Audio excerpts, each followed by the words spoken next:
Yahweh notre Adonai, nous te bénissons en cet instant par le Saint-Esprit, qui nous appelle autour de la parole, afin, Seigneur, d'en connaître les contours, d'en connaître la profondeur et de pouvoir saisir l'esprit de la prophétie en ces temps de la fin. Et nous te louons pour ce partage, cet enseignement dont tu nous qualifies. Et je me souviens avec exactitude, Seigneur, ce que tu as dit. Tu as dit, bâtis-moi ici une œuvre fidèle à ma gloire. Il y a de cela 4 ans, tu m'as dit en tout premier lieu, maintenant lève-toi.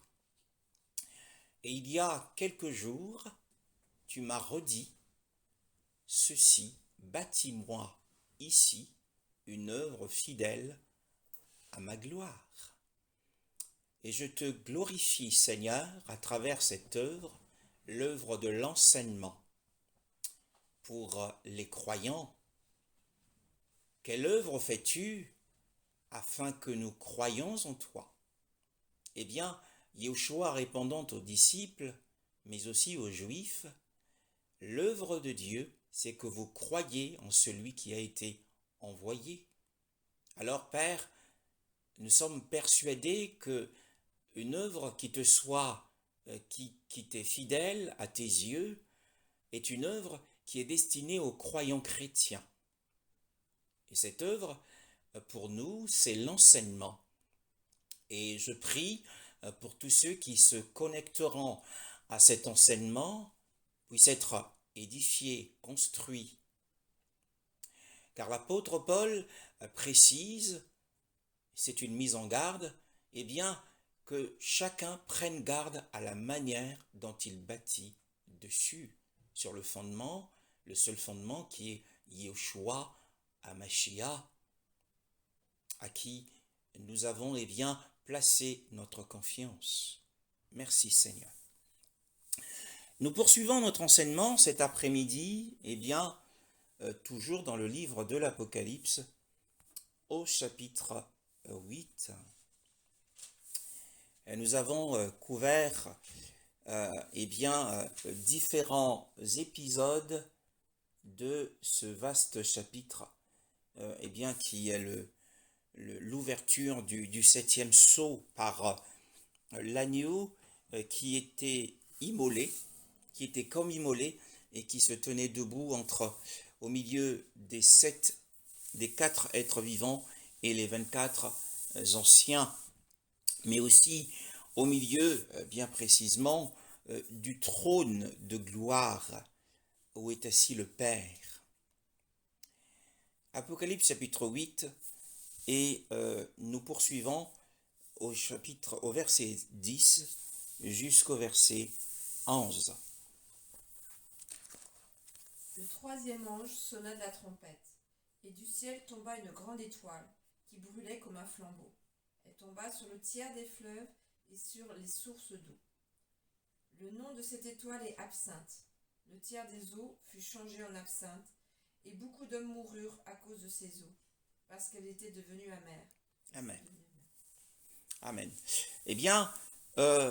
Nous sommes toujours dans cet épisode séquentiel, dans ces séquences du claironnement des trompettes. Il y a 7 anges qui se tiennent en la présence immédiate d'Élohim, et qui ont reçu des trompettes, et la Bible dit qu'ils se sont préparés à en sonner. Et donc nous sommes à la 3e trompette. La Bible nous parle d'un 3e ange qui a claironné la trompette, qui a claironné l'alarme. Et nous avons dit dans les précédents messages que la trompette caractérise la bataille, le combat, la guerre. Et la Bible nous dit, lorsque ce troisième ange a sonné la trompette, et l'effet qui s'est produit dans le ciel, le prophète Jean, il tomba du ciel une grande étoile, brûlant comme une lampe. Et la lampe dont il fait mention ici, c'est la lampe telle qu'elle est, elle est décrite dans les temps bibliques. Cette lampe était à son extrémité la plus large, d'après la description que nous donne ici le prophète Jean. Dans son extrémité la plus large, elle était en flammes, ce qui parle d'une grande étoile brûlante, et en son extrémité rétrécie, il n'y avait pas de feu. C'est en cela, eh bien, que le prophète identifie ce corps céleste en une grande étoile. Et il dit que cette grande étoile est tombée sur le tiers des fleuves et sur les sources des eaux. Le ciel qui, tout naturellement, envoie sur la terre de la pluie, mais cette fois-ci, le ciel envoie une grande étoile comme une torche selon les termes du prophète, enflammée, et qui va endommager la troisième partie des fleuves et sur les sources des eaux. Et là, le prophète dit le nom de l'étoile est Absinthe, dit-il. Et le tiers des eaux fut changé. Il y a eu une transformation. Donc à chaque contact de l'absinthe sur les eaux, eh bien, cette absinthe, cette grande étoile communique et transmet de l'absinthe. Et le tiers des eaux fut changé en absinthe, et beaucoup d'humains moururent par les eaux parce qu'elles étaient devenues amères. Eh bien, nous comprenons à partir de ce passage que absinthe signifie amer. Il y a un précédent dans la parole du Seigneur. Il y a des précédents. Nous serons conduits sur les différents récits de la parole au sujet de l'absinthe. Déjà, c'est de la prophétie qui avait été dite, qui avait été prononcée par un prophète de l'Ancienne Alliance au sujet de l'absinthe. Maintenant, ici, la Bible nous parle de la chute de cette grande étoile. Et nous savons que logiquement, une grande étoile ne peut pas frapper une partie de la Terre, ou la troisième partie de la Terre, parce que une étoile est par définition un astre beaucoup plus grand que le globe terrestre. Donc la grande étoile ici, ce ne sont pas les étoiles que nous voyons pendant la nuit, qui sont des astres comme le soleil, mais il s'agit d'autre chose. L'étoile ici, c'est un météorite. C'est le synonyme de l'étoile dans ce sens. Et ces météorites voyagent dans l'espace de notre galaxie. Et au cours de leur voyage, il y a par explosion une grande quantité de fragments de ces météorites. Et ces météorites Généralement, vous pouvez regarder faire des recherches, vous verrez que ces météorites sont généralement enrobés de feu. Ouais. Et ici, les eaux ont été endommagées. Les eaux ont été endommagées. Donc avant de passer aux eaux, nous allons justement regarder à travers les prophètes, le livre de Jérémie, au chapitre 9, le verset 12 à 15. Jérémie chapitre 9, le verset 12 à 15. 12, chapitre 9, le verset 12 à 15, que nous dit la parole du Seigneur. L'Éternel dit, c'est parce qu'ils ont abandonné ma loi, celle que j'avais mise devant eux, parce qu'ils ne m'ont pas écouté et ne l'ont pas suivi. Au contraire, ils ont suivi les penchants de leur cœur, ils ont suivi les Baals, comme leurs frères le leur ont appris. C'est pourquoi voici ce que dit l'Éternel, le Maître de l'univers, le Dieu d'Israël. Je vais faire avaler de l'absinthe à ce peuple, et je lui ferai boire de l'eau empoisonnée. Je le disperserai parmi les nations inconnues d'eux, aussi bien que de leurs ancêtres. J'enverrai l'épée à leur poursuite jusqu'à leur extermination. Amen. Alors, donc nous voyons à travers cette prophétie du prophète Jérémie que Yahweh a prédit un jugement contre le peuple. Et dans ce jugement, il entend, dit-il, nourrir, dit-il au verset 14, nourrir ce peuple d'absinthe. C'est une plante amère. Et je leur ferai boire des eaux empoisonnées. Donc nous voyons que le contact de l'absinthe aux eaux, produit un empoisonnement. C'est pour cette raison que dans le livre de l'Apocalypse, il est dit que beaucoup d'hommes moururent à cause de ces eaux. En réalité, ce sont des eaux empoisonnées. Yahweh, par son troisième ange, a empoisonné les fleuves et les sources d'eau. Ce sont des eaux douces qui sont potables après moult filtration. Ces eaux sont empoisonnées. Et pour quelle raison? Le verset 12 et le verset 13 nous en donnent les raisons de ce jugement.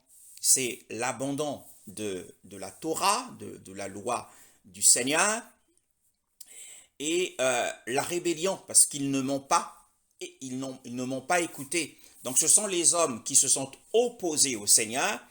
Et dans le livre de l'Apocalypse que nous sommes en train d'étudier, ceux qui mourront, ce sont ces hommes-là qui sont dans l'opposition flagrante contre le Seigneur.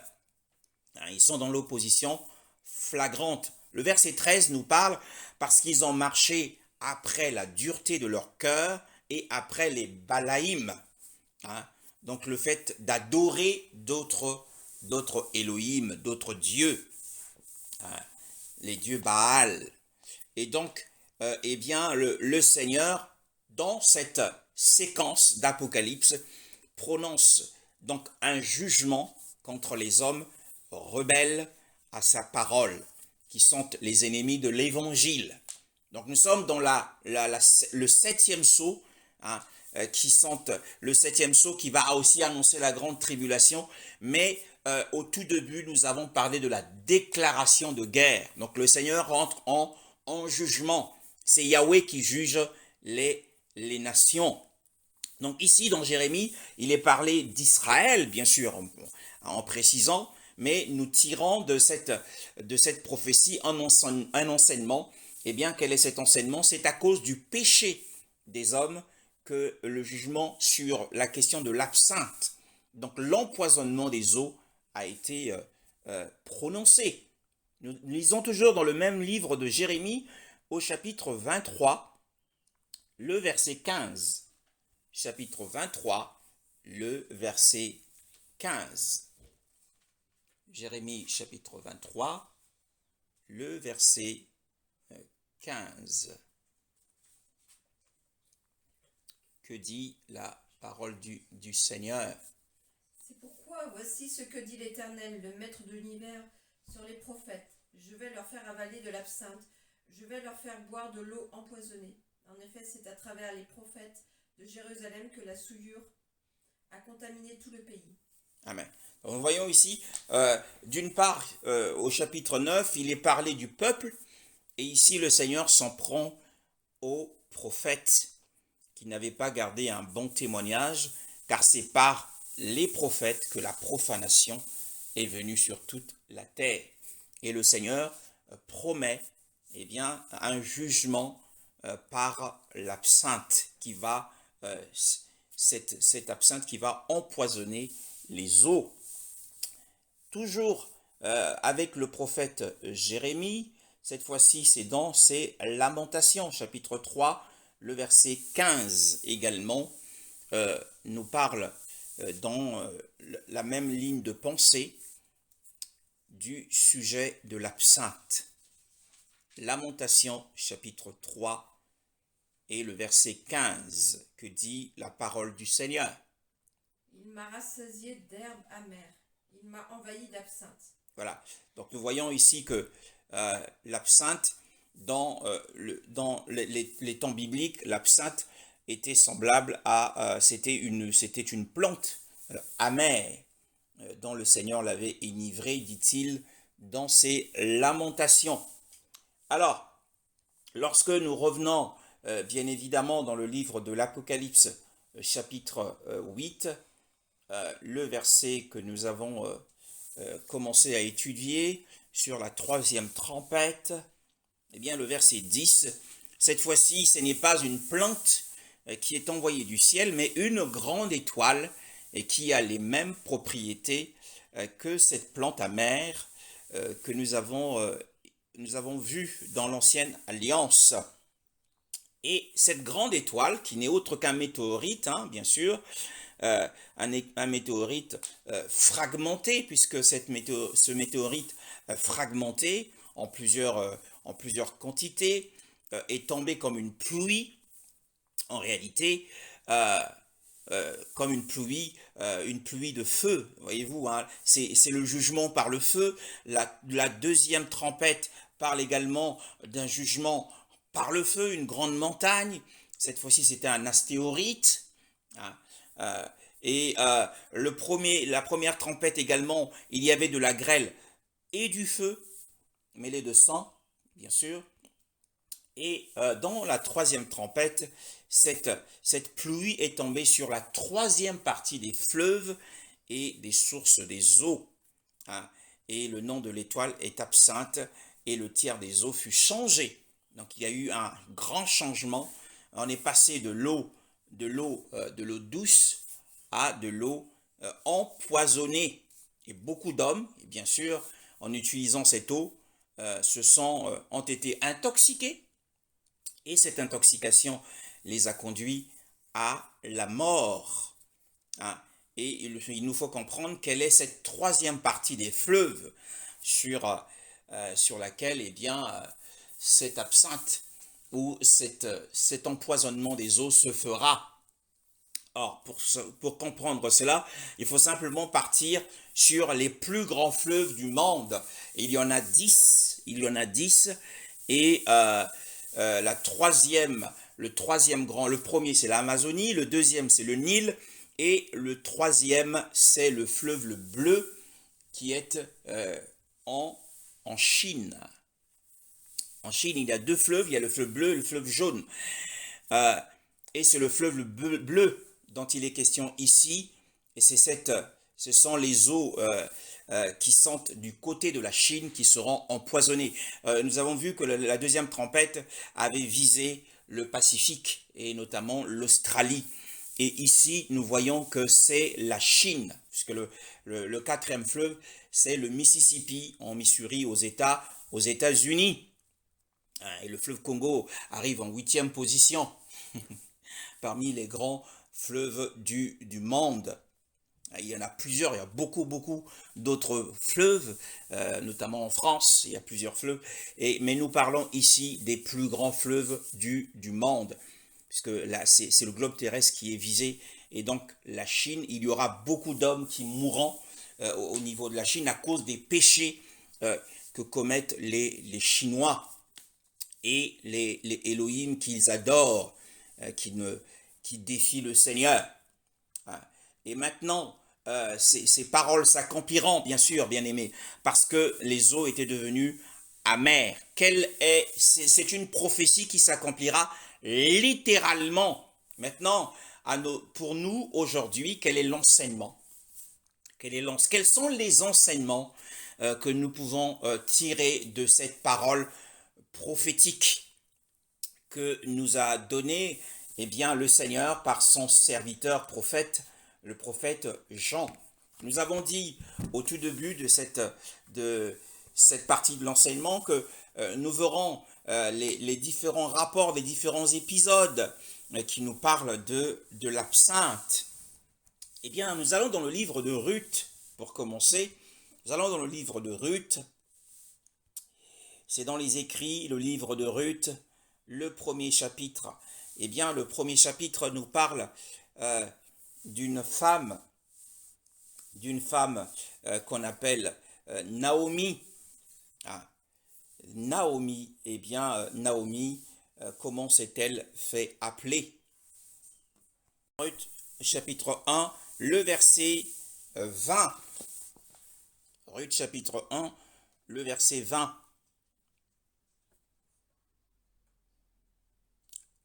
Ruth, chapitre 1, le verset 20. Chapitre 1, le verset 20. Amen. Amen.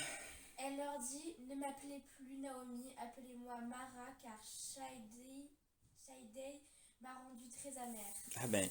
Voilà, ici la Bible, Naomi, lorsqu'elle retourne en Israël, après avoir été après avoir été affligée par le décès de son mari, le décès de ses deux fils, eh bien, elle retourne à vide, dit-elle, au verset 21, je suis partie pleine de biens, et Yahweh me ramène à vide. Pourquoi m'appelleriez-vous Naomi, puisque Yahweh m'a abattu et que Shaddai m'a fait mal. Et le verset 20, elle leur dit, ne m'appelez plus Naomi, appelez-moi Mara. Car Shaddai m'a rendu très amer. Très amer. Donc il y a eu des changements surprenants dans la vie de cette femme. Eh bien, sa condition avait changé du tout au tout. Elle dit, je suis partie d'ici pleine de biens, pleine de vie, et je reviens à vide. Elle avait été vidée par des épreuves.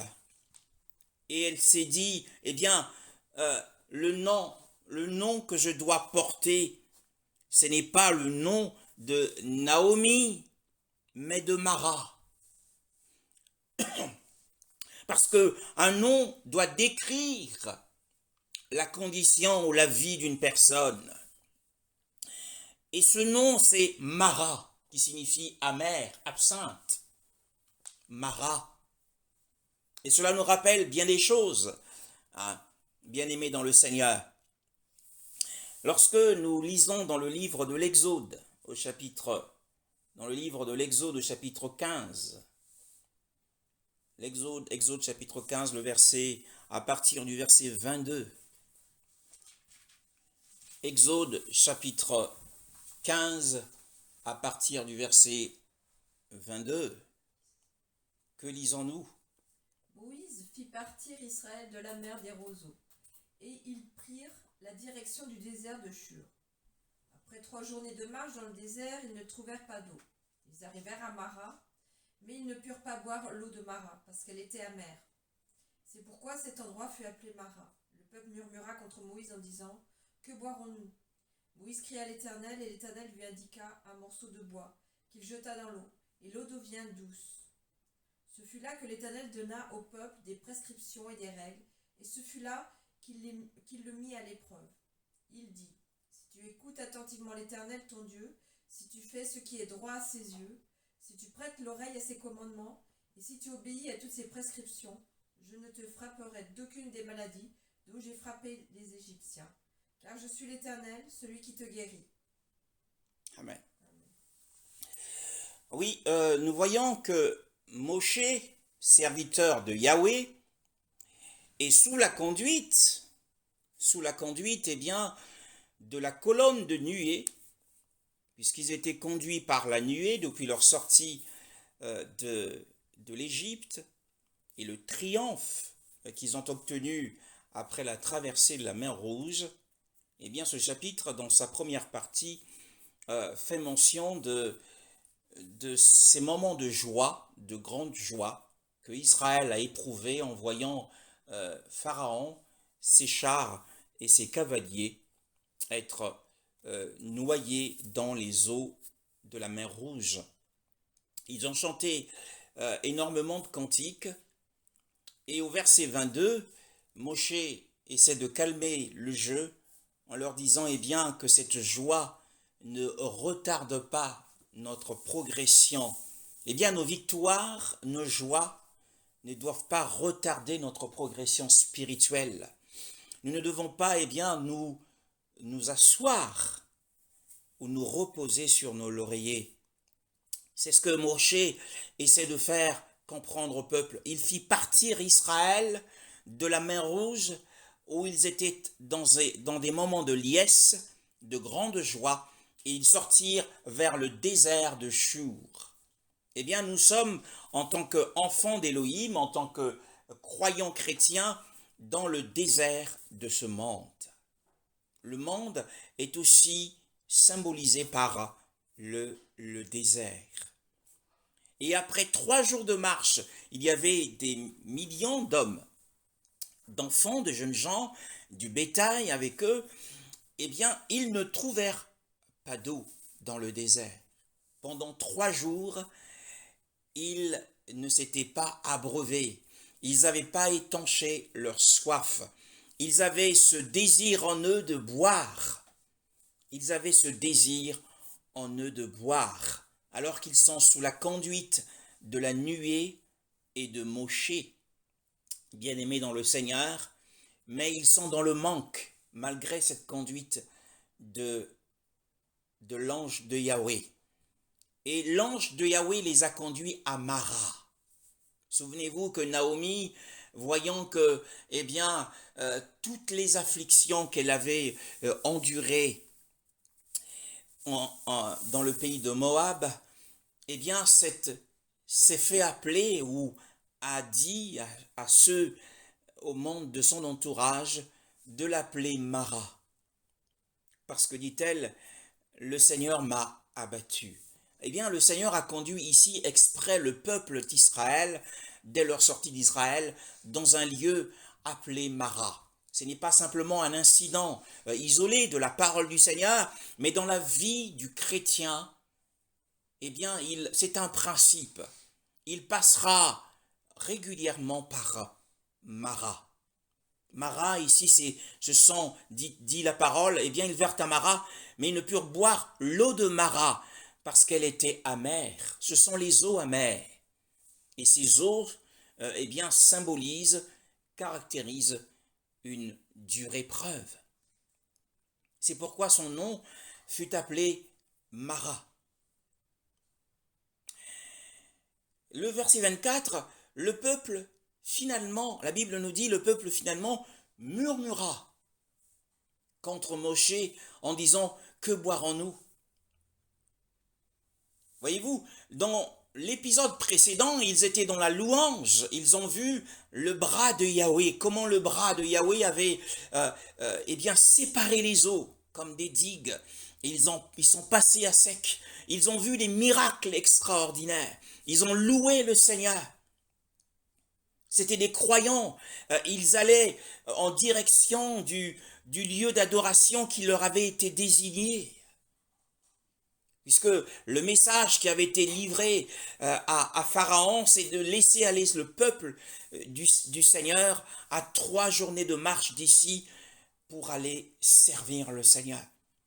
C'était les serviteurs du Seigneur qui avaient expérimenté le miracle, qui avaient expérimenté la puissance du miracle. Ils étaient passés par les eaux du baptême, puisque eh bien, le livre d'1 Corinthiens chapitre 10 nous parle du baptême qu'Israël avait bénéficié sous la nuée et sous Moïse.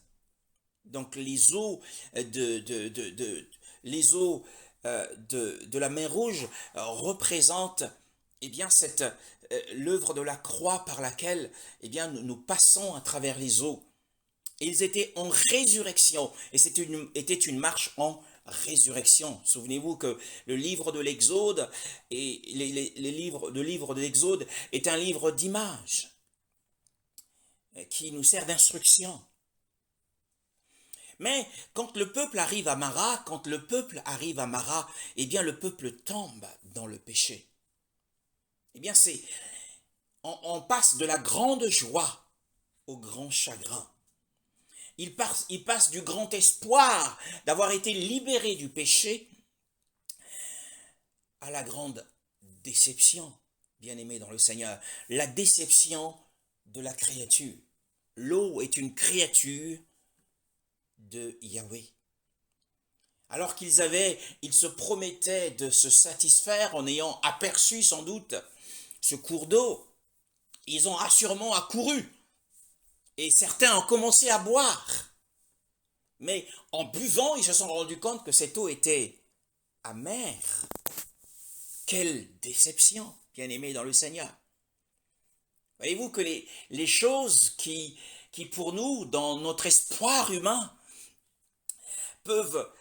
nous pouvons penser que ces choses vont nous apporter de la satisfaction, du plaisir, mais au contraire, ces choses-là vont nous apporter de la déception. La créature nous décevra toujours. Et pourquoi cela? Eh bien, c'est pour nous conduire vers le Créateur qui, lui, nous apportera le véritable réconfort et la véritable satisfaction. Le peuple est tombé, passé de la grande joie au grand chagrin, de la grande joie au murmure, tout simplement parce que ces hommes marchaient par la vue et non par la foi. Quand nous marchons par la vue, eh bien nous passerons de la joie aux pleurs. Nous passerons eh bien de l'espoir à la déception. Et si nous sommes dans les murmures, si nous sommes dans les plaintes, c'est parce que nous ne marchons pas par la foi, mais nous marchons par la vue. Voyez-vous là, que fut le comportement de Moshe? Moshe non plus ne connaissait pas, sans doute, Mara, puisqu'il était lui-même conduit par la nuée. Et c'est le Seigneur qui les a conduits à Mara. Le Seigneur nous conduira à Mara. Peut-être traversez-vous, eh bien, les eaux, comme il le dit. Je vais le lire rapidement dans Ésaïe chapitre 43. Ésaïe chapitre 43, le verset 2. Si tu passes par les eaux ici représentent la dure épreuve. Si tu passes par les eaux de Mara, je serai avec toi. Alors Israël et les fleuves, dit-il, ils ne te submergeront pas. Et si tu marches dans le feu, tu ne seras pas brûlé, et la flamme ne t'embrasera pas. Les eaux ici représentent l'épreuve. Revenons dans Exode, chapitre 15, le verset 23. La Bible dit, eh bien, que le peuple murmura à cause de l'épreuve. Ils se sont plaints, ils se sont lamentés, alors qu'ils avaient vécu des choses merveilleuses avec le Seigneur. Mais le comportement et l'attitude de Moshe est un exemple du serviteur. Ils sont venus à Moshe, ils se sont pris à Moshe, ils lui ont apporté leurs plaintes et leurs murmures. Et Moshe les a apportés au Seigneur. La Bible dit qu'il cria à Yahweh. Donc la meilleure attitude lorsque nous sommes dans l'épreuve, c'est de crier et de prier. de nous adresser à Yahweh. Et Yahweh lui montra un arbre. Yahweh est bien aimé dans le Seigneur. Yahweh lui a fait voir en vision un arbre précis et l'utilité. Il a découvert quelle était l'utilité de cet arbre. Et l'ayant pris, il l'a jeté dans l'eau. Et l'eau s'est transformée, est devenue de l'eau douce, bien-aimé dans le Seigneur. Et c'est là qu'il lui fixa une ordonnance et un jugement. C'est là qu'il l'éprouva. Donc c'est maintenant, nous savons que Mara est une épreuve, parce que la Bible dit que c'est là qu'il l'éprouva. Le Seigneur l'a conduit à Mara pour l'éprouver, éprouver sa foi. Mara a pour objectif d'éprouver notre foi. Mais ce qui est intéressant, c'est que Yahweh a montré en vision à Moshe un arbre. Et cet arbre avait des vertus particulières. Et cet arbre, au contact de l'eau, a transformé cette eau amère en eau douce. Or, dans le livre de l'Apocalypse que nous étudions, la grande étoile ou les météorites qui vont tomber sur la troisième partie des fleuves, le fleuve le bleu de la Chine, eh bien, ces météorites vont empoisonner ces eaux, qui sont des eaux douces à la base, mais ces eaux seront transformées et deviendront des eaux amères. Et tandis qu'ici, avec le peuple du Seigneur, Yahweh fait le contraire. Il transforme de l'eau amère en eau douce. Mais pour les ennemis de Yahweh, les ennemis du Seigneur, les eaux douces deviendront des eaux amères qui les conduiront à la mort.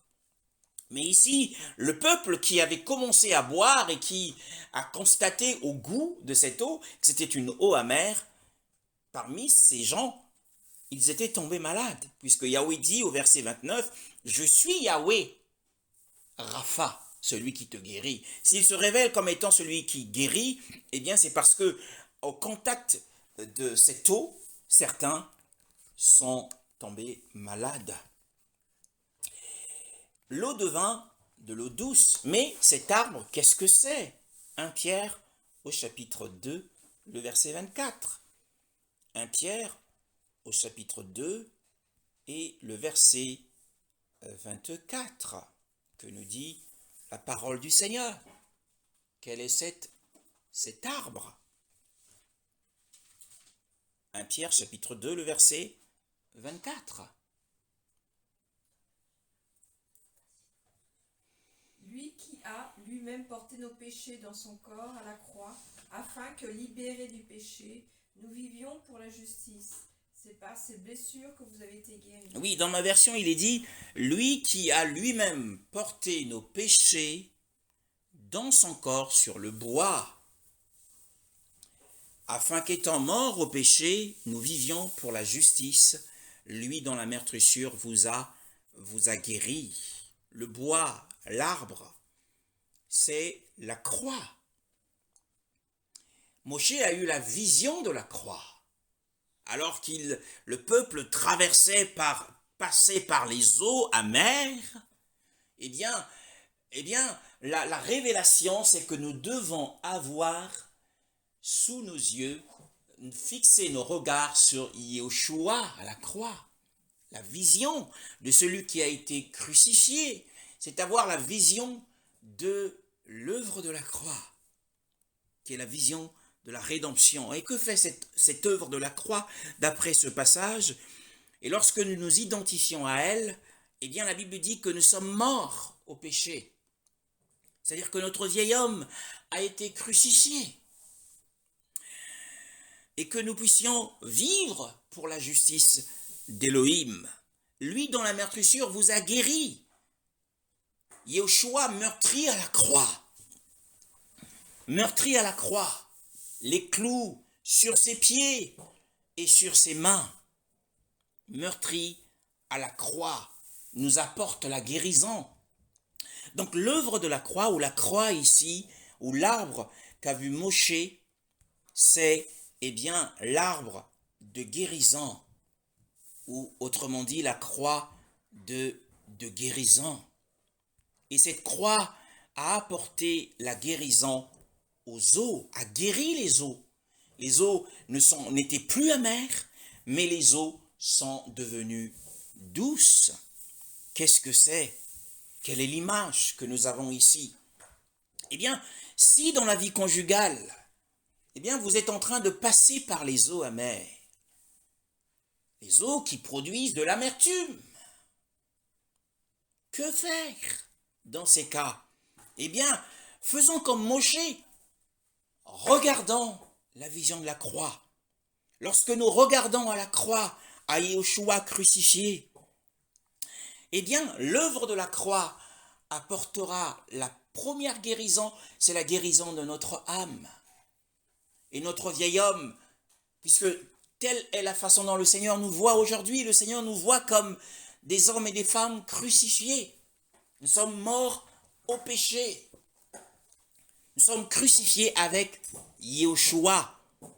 Alors, l'application de l'œuvre de la croix, eh bien, crucifiera, nous verrons, nous expérimenterons la crucifixion de notre vieil homme, puisque c'est dans notre vieil homme que nous vivons cette amertume. Nous sommes blessés par quelque chose. Il y a des disputes à tout va. Eh bien, ces disputes à tout va conduisent à de l'amertume, des blessures, à de l'amertume. C'est Mara, bien-aimé dans le Seigneur. Et Mara, on peut le vivre non seulement dans une vie conjugale, mais aussi en tant que célibataire, dans sa famille élargie, dans l'administration, dans la société, la camaraderie, dans les liens sociaux que nous avons avec notre environnement. Nous pouvons vivre Mara d'une manière ou d'une autre. Mais dans ces cas, eh bien, regardons à Yeshua. Regardons à Yeshua, à l'œuvre de la croix, puisque l'œuvre de la croix a la puissance de guérir les eaux. Mais ces eaux passent déjà par un état d'esprit qui changera. Souvenez-vous que Paul et Silas sont passés par Mara. Ils ont été flagellés.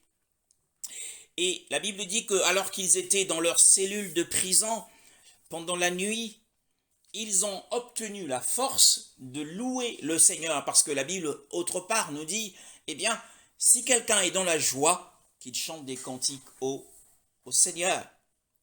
Alors, Paul et Silas ont chanté des cantiques au Seigneur alors qu'ils étaient meurtris, alors que leur corps était endolori, ils étaient dans la douleur. Ils ne s'étaient pas blottis sur eux-mêmes et se plaignant, murmurant, criant, pleurant au Seigneur.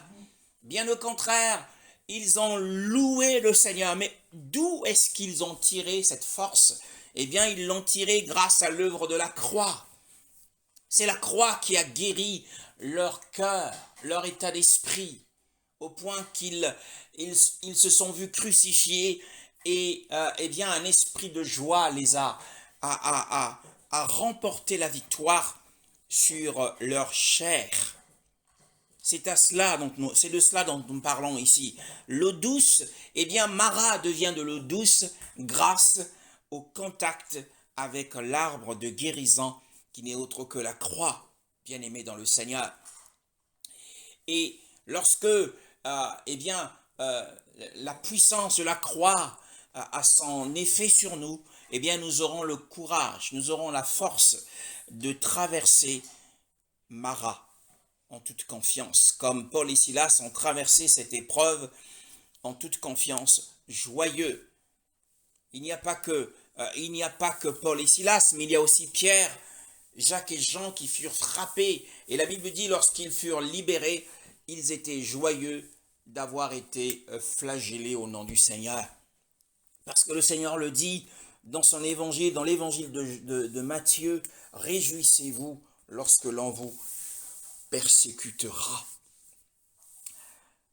Alors, c'est là que le Seigneur, eh bien, au verset 26, leur donne des ordonnances. Il leur dit, si vous écoutez ma voix, donc la condition pour obtenir eh bien, la promesse de ne pas être frappé des maladies que le Seigneur avait mises sur l'Égypte, c'est d'être obéissant, si tu écoutes la voix de Yahweh ton Elohim, si tu fais ce qui est droit à ses yeux, si tu prêtes l'oreille à ses commandements, si tu gardes toutes ses ordonnances, je ne mettrai sur toi aucune des maladies que j'ai mises sur l'Égypte, car je suis Yahweh Rapha.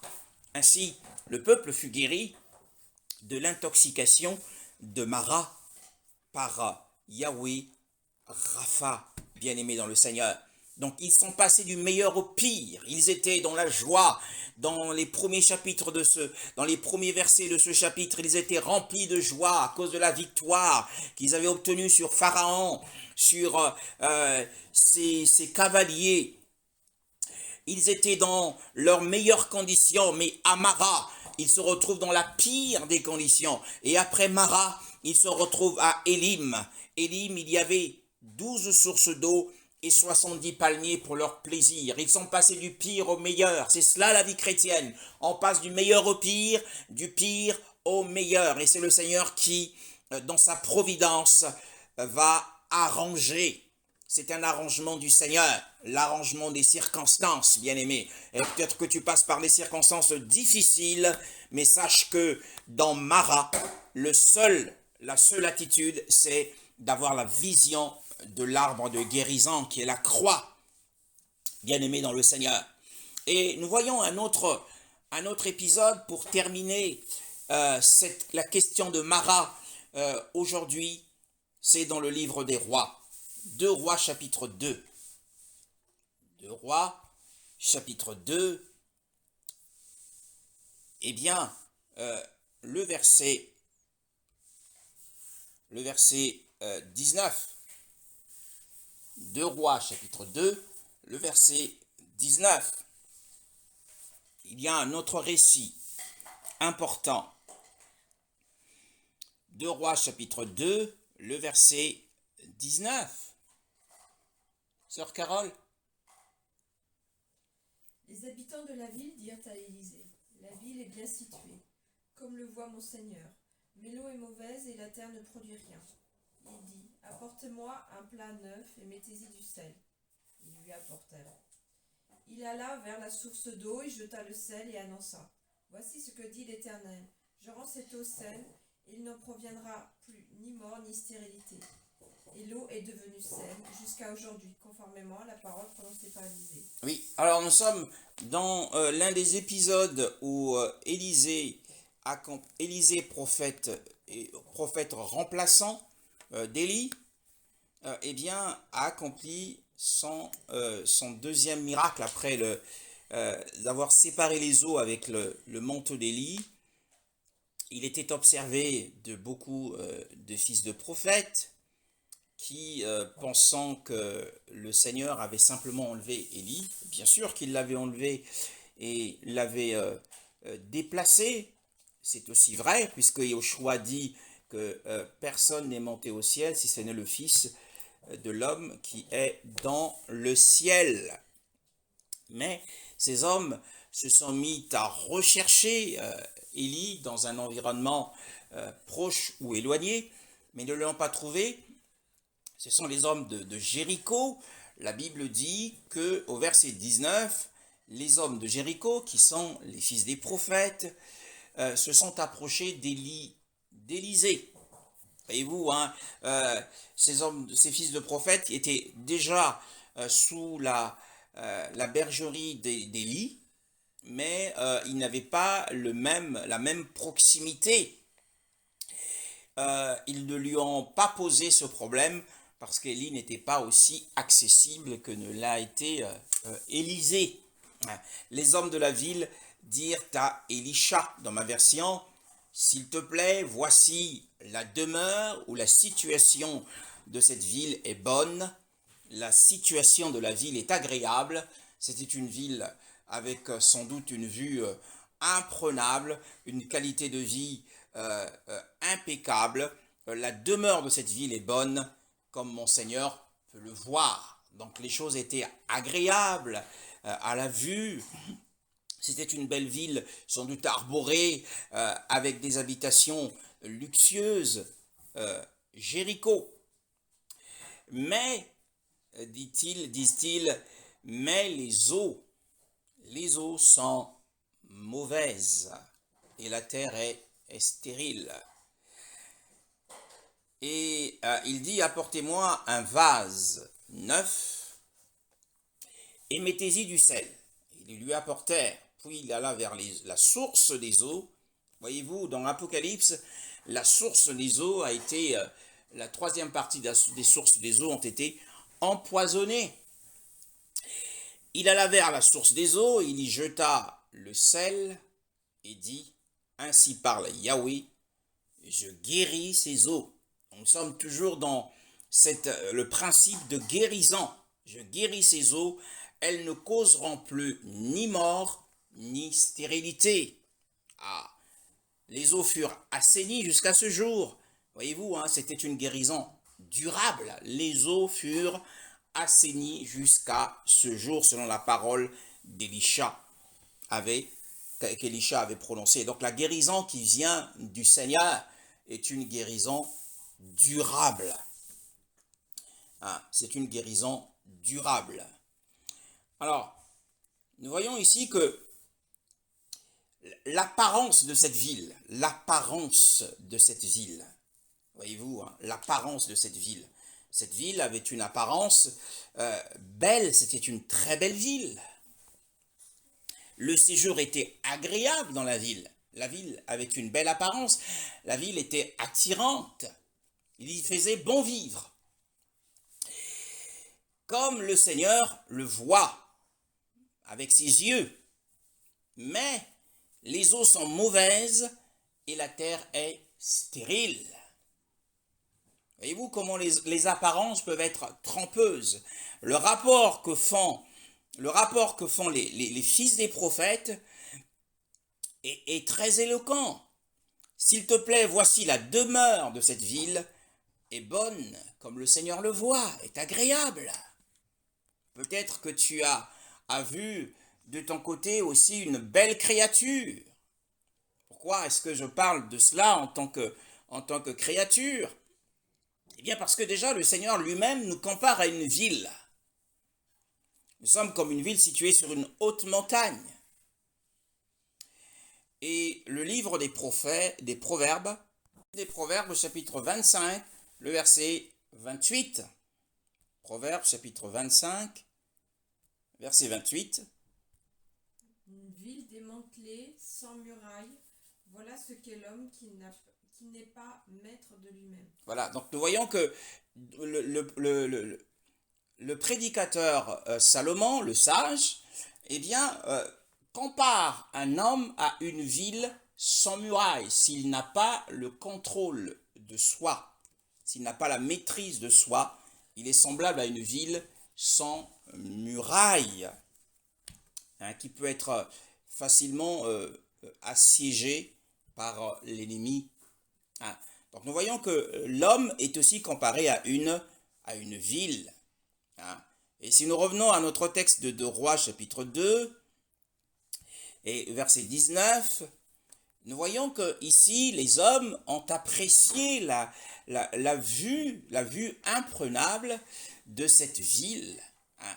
Mais quand on y vit, quand on creuse un peu, on se rend compte que les eaux de cette ville sont mauvaises, elles produisent la mort et la stérilité. Alors mon frère, ma sœur, ne te laisse pas entraîner par ce que tes yeux peuvent voir. Donc un homme ou une femme peut être comme cette ville agréable, elle est agréable à la vue, par les qualités apparentes qu'elle présente, les qualités physiques ou les qualités, semble-t-il, morales. Mais la Bible dit que les eaux étaient mauvaises et qu'il y avait de la stérilité, et qu'elle causait de la mort et de la stérilité. Donc l'empoisonnement des eaux causait de la mort, puisque ces eaux, en se répandant sur le sol, rendaient la terre inculte, hein, où les arbres qui y poussaient ne produisaient aucun bon fruit. Tout bon arbre produit un bon fruit. Hein. Matthieu chapitre 7, le verset 17, le Seigneur le dit, un arbre pourri produira toujours des mauvais fruits. Alors, Et il dit, apportez-moi un vase neuf, et mettez-y du sel. Et il lui apportait. Puis il alla vers la source des eaux, il lui jeta le sel, et dit, ainsi parle Yahweh, je guéris ces eaux. Elles ne causeront plus ni mort, ni stérilité, bien-aimés dans le Seigneur. Mais les eaux ici représentent quoi? Nous avons vu que la ville représentait l'homme ou la femme, et le vase, ici un vase neuf, c'est aussi un nouvel homme. Mais le sel, qu'est-ce que c'est? Et les eaux, qu'est-ce que c'est? Et pourquoi la terre est-elle stérile? Eh bien, pour le comprendre, c'est toujours dans le livre des Proverbes, dans le Proverbe chapitre 4, le verset 24. C'est un passage qui est verset 23, un passage qui est bien apprécié de tous.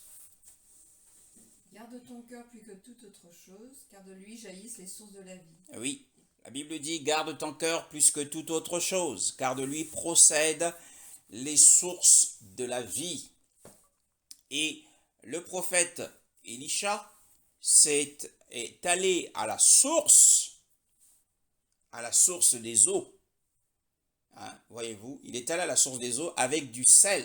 Et nous savons que le sel, ça n'a, sur le plan logique, ce qu'il fait n'a aucun sens. En y mettant du sel, il va rendre l'eau saumâtre, il va saler l'eau. Bien-aimé dans le Seigneur. Mais c'est un miracle qui se produit. Il va y mettre du sel, mais ici la Bible dit, garde ton cœur plus que toute autre chose, car de lui procèdent les sources. Donc la source des eaux, c'est le cœur. La source des eaux, c'est le cœur de l'homme. Car c'est du cœur que proviennent toutes les actions de l'homme. Le séjour de la ville est agréable. La personne peut avoir un aspect agréable et attirant. Mais ne te laisse pas prendre comme Ève. Parce que le fruit de l'arbre était agréable à la vue et bon à manger et à donner du discernement. Mais les eaux étaient mauvaises. Les eaux étaient mauvaises. Voyez-vous, dans le livre de Jacques, Jacques en parle. Chapitre 3, livre de Jacques, chapitre 3. Le verset 9 à 12. Jacques, chapitre 3, le verset 9 à 12. Par elle, nous bénissons Dieu, notre Père, et par elle, nous maudissons les hommes faits à l'image de Dieu. De la même bouche sortent la bénédiction et la malédiction. Mes frères et sœurs, il ne faut pas que tel soit le cas. Une source fait-elle jaillir par la même ouverture de l'eau douce et de l'eau amère? Un figuier, mes frères et sœurs, peut-il produire des olives ou une vigne des figues? De même, aucune source ne peut produire de l'eau salée et de l'eau douce. Voilà, donc la source c'est le cœur. Il y a un rapport entre le cœur et la bouche. Ici, l'apôtre Jacques est en train de faire un rapport, une relation entre le cœur et la bouche, de la fontaine, et l'ouverture de cette fontaine, c'est la bouche. C'est par là que jaillit, et il dit, verset 11, une fontaine fait-elle jaillir par la même ouverture le doux et l'amer? Donc les eaux de Jéricho étaient amères. Et pour l'apôtre Jacques, il est contre nature qu'une seule source fasse jaillir en même temps de l'eau douce et de l'eau salée, dit-il au verset 12. De même, aucune fontaine ne peut produire de l'eau douce, de l'eau salée et de l'eau douce. Et nous voyons que le prophète Élisha va prendre du sel pour saler cette eau qui était déjà mauvaise, qui était déjà amère. Et le miracle va se produire. Donc c'est le cœur, bien-aimé dans le Seigneur. Donc le problème, c'est le cœur. Le cœur est le siège de la volonté, le siège de l'intelligence, le siège des émotions. Et lorsque nous regardons à la croix, eh bien, l'œuvre de la croix nous replace dans l'identification de notre mort au péché. Et ici, le prophète, la mission du prophète, c'est de guérir les os qui produisent la mort. Car la Bible dit aussi que la mort et la vie sont au pouvoir de la langue. Quiconque l'aime, on mangera les fruits. Donc quand les os sont mauvaises, c'est-à-dire notre cœur est devenu mauvais, notre cœur est rempli d'amertume, rempli d'absinthe, eh bien ce qui sortira de notre bouche, ce sont des paroles de mort, des paroles de condamnation, les paroles stériles, bien-aimés dans le Seigneur. L'apôtre Jacques dit avec précision, il ne comprend pas que par la même bouche, cette bouche nous permet de prier, nous prions le Seigneur, nous adorons le Seigneur par les paroles de notre bouche, nous le louons par les paroles de notre bouche, mais par la même bouche qui nous permet de louer le Seigneur, de l'adorer, de le prier, par la même bouche nous condamnons les hommes. Par la même bouche, nous critiquons les hommes. Par la même bouche, nous calomnions les hommes. Lorsque il y a de la calomnie, des murmures, des jugements, de la moquerie, eh bien, cela signifie que notre cœur est amer. Cela signifie que nous sommes encore à Mara. Nous sommes dans la condition de Mara et nous avons besoin de guérison. Il y a besoin de guérison de ton âme, la guérison de ton intelligence. Parce que le peuple d'Israël, lorsqu'ils sont arrivés à Mara, eh bien le Seigneur leur a montré l'œuvre de la croix. Il leur a montré la croix qui est l'arbre de guérison. Puisque 1 Pierre chapitre 2, le verset 24 nous dit, eh bien par ces meurtrissures, à la croix bien sûr, nous avons été guéris. La guérison vient de la croix. Bien-aimés, nous devons regarder à la croix parce qu'à la croix, nous avons été identifiés à sa mort et donc mort au péché, mort à notre vieil homme, mort au moi, bien-aimé dans le Seigneur. Afin de guérir la source, eh bien le prophète Élisha s'est servi de quelque chose, d'un vase, pour montrer eh bien que le vase contenait, c'était un vase neuf. Si quelqu'un est en Machia, il est une nouvelle créature. C'est le nouveau vase du Seigneur. Mais ce nouveau vase porte du sel. Hein? Et le Seigneur dit, vous êtes le sel de la terre. Et seul le sel de la terre, seul le sel du Seigneur peut guérir un cœur qui est rempli d'eau amère, qui est rempli d'absinthe. Comme a dit le prophète Jérémie, il m'a rassasié et il m'a rempli d'absinthe. Le livre des Lamentations est un livre qui en dit long sur l'état d'amertume de Jérémie. Hein, les os sont mauvaises, pourtant le visage ou la silhouette de la personne est belle.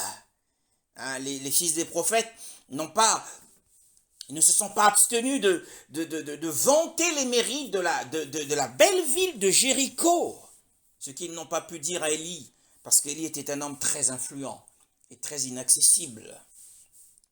Mais les eaux sont mauvaises. Attention, quand tu vois une femme arriver premièrement dans l'église, qu'elle est belle, tu te dis c'est sûrement celle-là que le Seigneur m'a destinée. Mais attention, tu ne connais pas si les eaux sont mauvaises ou s'il y a de la stérilité. Prie le Seigneur. Quand tu vois un homme arriver dans l'église avec une très bonne situation, un bel homme, ne dis pas c'est l'homme de ma vie. Attention, eh bien, la ville peut être agréable à la vue, mais les eaux peuvent être mauvaises et causer de la mort. Hein? Attention à cela. Il dit, apportez-moi un vase neuf et mettez-y du sel. Et ils lui apportèrent. Puis il alla vers la source des eaux. La source des eaux. Et le Seigneur veut guérir nos cœurs.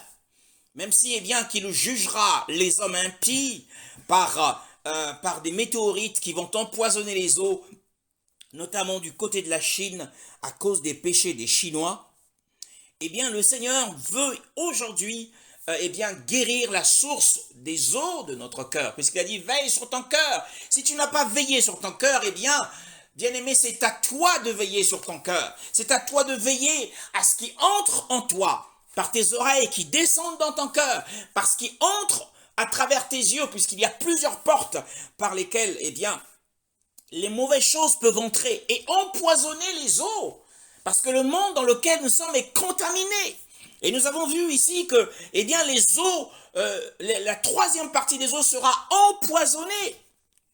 Bien-aimé dans le Seigneur. Et la contamination du monde peut entrer dans ton cœur. C'est pour cela que la Bible dit, prends garde, veille sur ton cœur plus que toute autre chose. C'est le meilleur trésor parce que de lui sont les sources. Ces eaux étaient sans doute douces au départ, mais elles sont devenues amères à cause des situations de la vie parce que tu n'as pas su, eh bien, garder ton cœur. Puisque tu n'as pas su garder ton cœur, la bonne nouvelle, elle est aujourd'hui pour toi. La bonne nouvelle pour guérir les eaux de ton cœur. Parce que de ce qui sort de ta bouche, ce n'est que des critiques, ce n'est que de l'agressivité, tu es agressif. Eh bien, lorsque tu es agressif, sache que les eaux, la source des eaux, a été empoisonnée, a été contaminée par l'absinthe. Bien-aimé dans le Seigneur. Il a porté, il dit, puis il alla vers la source des eaux, il y jeta le sel et dit, ainsi parle Yahweh, je guéris ces eaux. Bien-aimé, que tes eaux soient guéries par le sel qui vient d'un vase neuf.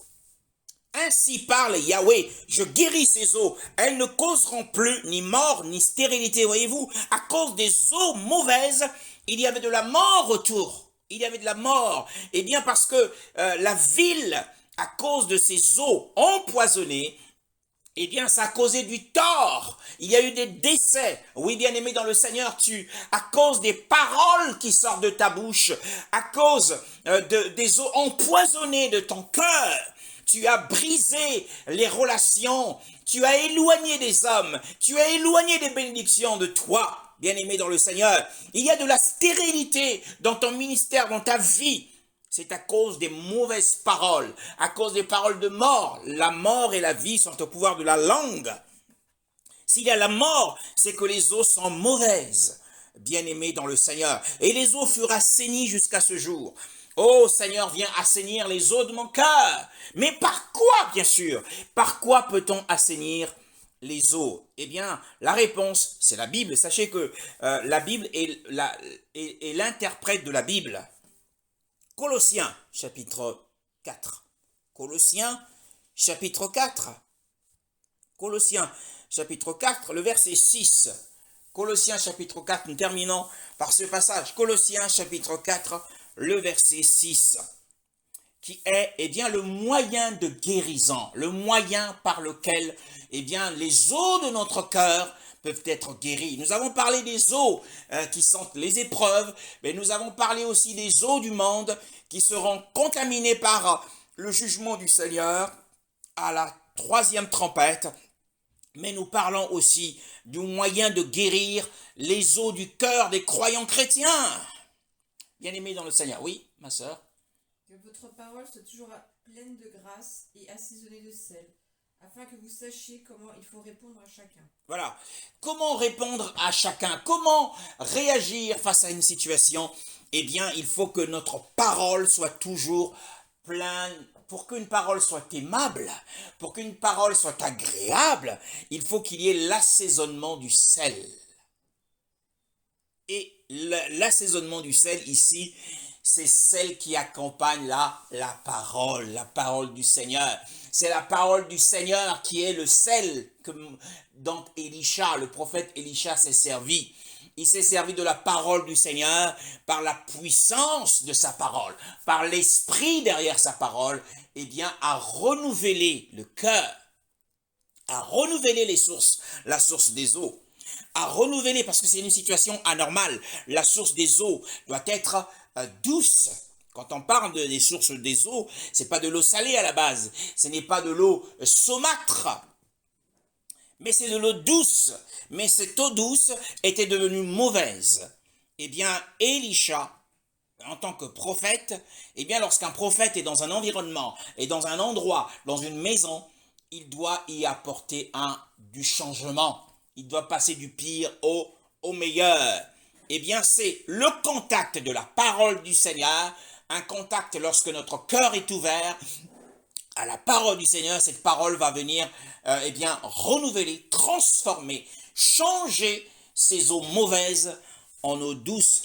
Elle va assainir, puisque la parole du Seigneur est pure, elle va assainir les eaux, bien-aimés dans le Seigneur. Donc l'assaisonnement du sel, c'est-à-dire la pleine saveur de la parole du Seigneur, le goût de sa parole va venir ici au contact des eaux mauvaises de notre cœur pour y apporter un renouvellement durable et permanent.